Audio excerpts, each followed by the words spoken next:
Good morning everyone, welcome to Priya blog. তো আজকে সকাল থেকে ভিডিওটা শুরু করছি। এখন বাজে ঘড়ির কাঁটায় সকাল 7টা মতো।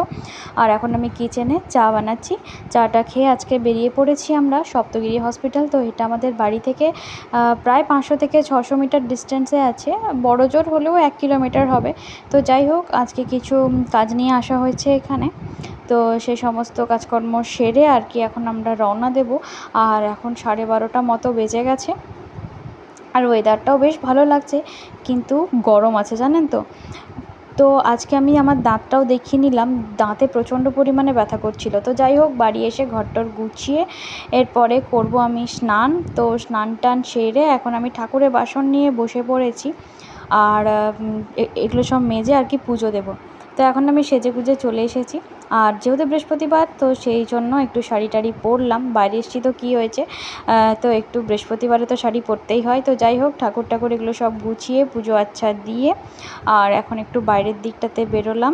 দেখতে পাচ্ছেন এখন হয়ে গেছে বিকেল, আর বাচ্চারা সব এখন খেলায় ব্যস্ত। আর এই বাচ্চাদের খেলা দেখতে আমার দারুণ লাগে। তো এখন কিন্তু মেঘ ধরেছে প্রচণ্ড, আর এই মেঘের কারণেই বাচ্চাগুলো ভালো ওয়েদার পেয়ে আর কি খেলতে শুরু করে দিয়েছে। আর এখন আমি কাপড় টাপড় সব কিছু আর কি তুলে নেব। আর এখন হয়ে গেছে পরের দিন সকাল। তো সকাল সকাল আজকে ছাদে উঠছি, কেন কি আমাদের যে আন্টিটা আছে নিজে, তো ওনারা আজকে ছাদ থেকে মধু পাড়বে।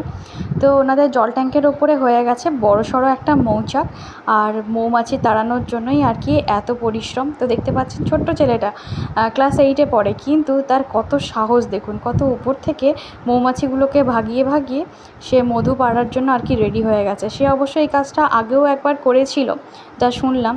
তো যাই হোক, মধু এখান থেকে পাড়া চলছে। আর নিজের চোখের সামনে থেকে দেখলাম আর কি ফার্স্ট টাইম এরকম কিছু কাজ। তো ভালোই লাগছে দেখতে, আর একটু ভয়ও লাগছে মৌমাছি যদি কামড়ে টামড়ে দেয়। তো যাই হোক, একদম টেস্টি টেস্টি মধু, ন্যাচারাল মধু যাকে বলে। তবে মধুর কালারটা জানেন তো সাদা। তো এখানেই দাঁড়িয়ে দাঁড়িয়ে টেস্ট করে নিলাম। আর প্রচণ্ড পরিমাণে রোদ, বেশিক্ষণ আর থাকা যাবে না। তো যাই হোক, এখন হয়ে গেছে বিকেল, আর মা সেজেগুজে ভিডিও করার জন্য রেডি হয়ে গেছে। আর ভিডিওটা বেশি বড় করছি না, যদি ভালো লেগে থাকে একটা লাইক করে দেবেন। আজকের মতো টাটা।